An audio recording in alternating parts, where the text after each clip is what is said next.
একটি সাপ খাবারের খোঁজে ঘুরতে ঘুরতে এক মধুচাকে পৌঁছায়। মধুর লোভে সে মধুচাক ভেঙে প্রচুর মধু খেয়ে ফেলে।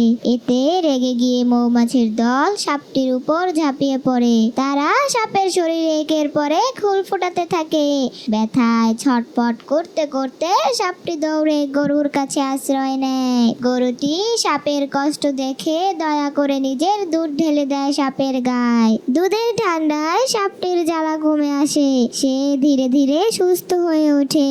কিন্তু কিছুক্ষণ পর সেই সাপটি হঠাৎ গরুটিকে ছোবল মারে। ব্যথায় গরুটি চিৎকার করে ওঠে। তখনই সাপটির হুঁশ ফিরে আসে। সে থেমে যায়, চারপাশ তাকিয়ে দেখে গরুটি ব্যথায় কাতর।